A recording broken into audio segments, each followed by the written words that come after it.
Hello everybody, welcome back to a brand new video. Please click the like button down below before we get started and subscribe. We just hit 25,000 subscribers. It's a great feat. I appreciate it. I thank all of you. Can we get to 26K? Subscribe down below, like the video before we get started. But now let's get started. Today we're going to be analyzing the expert forecasts for the 2020 presidential election and seeing exactly how Trump's standing in them is. A lot of talk last time. Trump cannot break past 270. Trump will not hit 270. Trump can't even get to 260. Well, that's changed, and a lot has changed now, and Democrats and Trump are relatively even. There's a lot of states up for grabs, and we'll look through these forecasts, and we'll play with each and every one of them and see exactly what's happening here on 270towin.com. I remember last time around, I think one of the forecasts said maybe he could win if he won New Hampshire, Nevada, and the 260 firewall. Now they're saying the doors are blown open, and potentially there's some states he won that he could lose while still being able to pick up a state or two as well, and we'll look into that as well. The first one I believe we'll look at is actually the Sabados crystal ball. This one is fairly even, 248, but also shows a very high floor for both Republicans and Democrats. It does say Democrats lean Michigan at the moment, but its potential subject to change. The last time I believe they may have had Michigan as likely.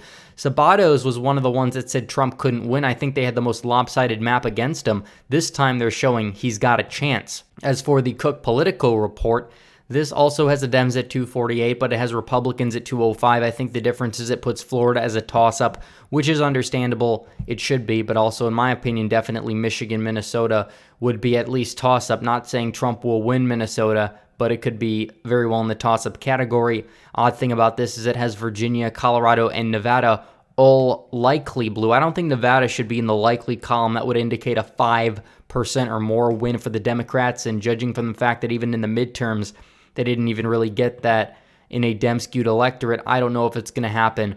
But inside elections, this one seems to be fairly the one most stacked against Trump from the Rust Belt perspective.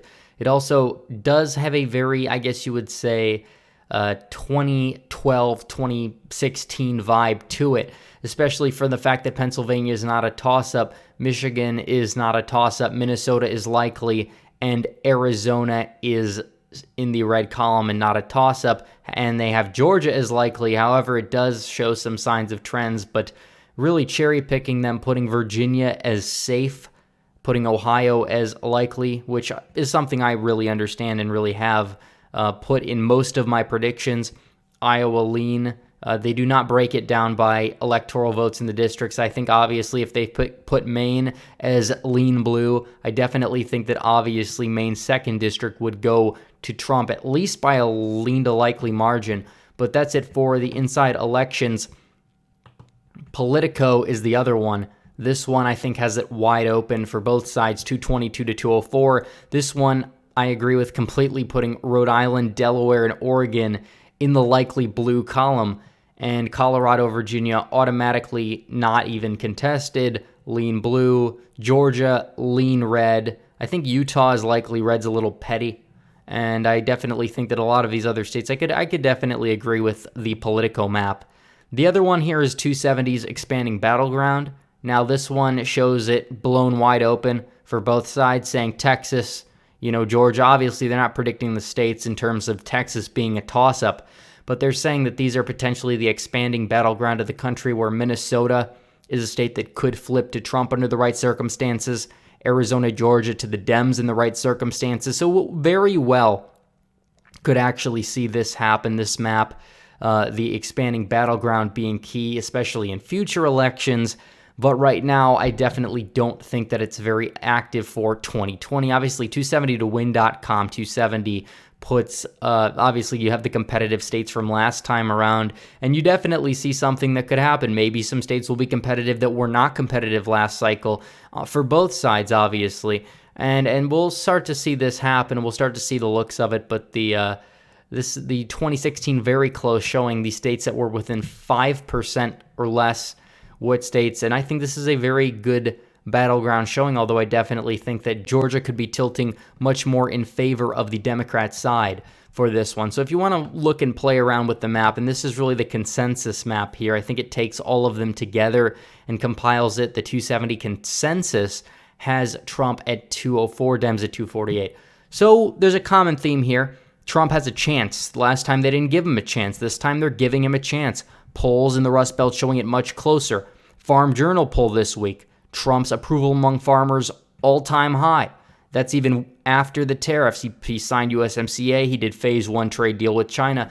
That's very good news, especially good for populism, good for Trump and what Trump stood for, why Trump won in the first place. So definitely, even looking at the map, there's many ways to 270. I think Florida, obviously, especially if he's doing better in the Midwest, he'll do better in southern Florida, because Florida is essentially a Midwestern state in the South, don't get me wrong. Yes, you have northeastern elements, you have southern elements as well. Actually, the more north you go in Florida, the more south it gets. That's a saying. But definitely think Florida, Wisconsin's going to go to him. North Carolina and Nebraska's 2nd district should go to him. Although I think all the toss-up states here are going to go to him, and that's very beneficial. Last time he ran the table. This time around, if he runs the table, he'll be president. They'll call it at 10:30. Well, if they were fair, we don't know if they're going to call it at 10:30 or not, but that's really how I would fill in this map right here. Sabato's crystal ball. This one I definitely, again, they only leave 3 states and 1 district available to just tilt either which way. I think the Nebraska 2nd will go to Trump. Arizona is a toss-up. It could, I think it'll go, although I think Mark Kelly will win it unless Sinema actually votes for impeachment. That could change the dynamics of them electing Democrat senators. We'll actually have to see which way Sinema votes. If Sinema votes for impeachment, I think that Martha McSally will win against Mark Kelly based on the situation of the Democrats there. But that's really it. Cook Political report. Same thing here. Again, you have very limited states. Again, I think Trump would, again, run the table in all the states that they highlighted here. Therefore, Trump would win 290 to 248. That seems to be a common number, 290. They said, well, maybe the Dems don't have a path to 270 now if Trump's, solidifies himself at 290. If he plays his cards right, it's possible. And it's something that we'll wait and we'll see. Here, inside elections, this is a tough one. Definitely, I think if you have to be fair and make Maine's 2nd district a battleground, and then Trump will win Florida, North Carolina, and Wisconsin. He hits 270 there. Obviously, don't agree with the leans on things like Minnesota and other states. Politico, definitely when you look at this map, it has Nevada as a toss-up. We'll give that to the Dems. And then every other state, I believe, will actually go to the president, including Michigan. We could very well see the same map we saw last time. New Hampshire...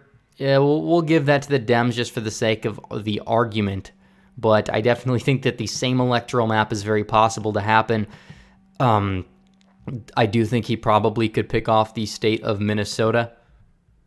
As for the expanding battleground map here, this one, I think we have to tilt the states. I'm not saying that there's a tilt margin for every one of them, but obviously Texas, I think he'll carry the Sun Belt down here.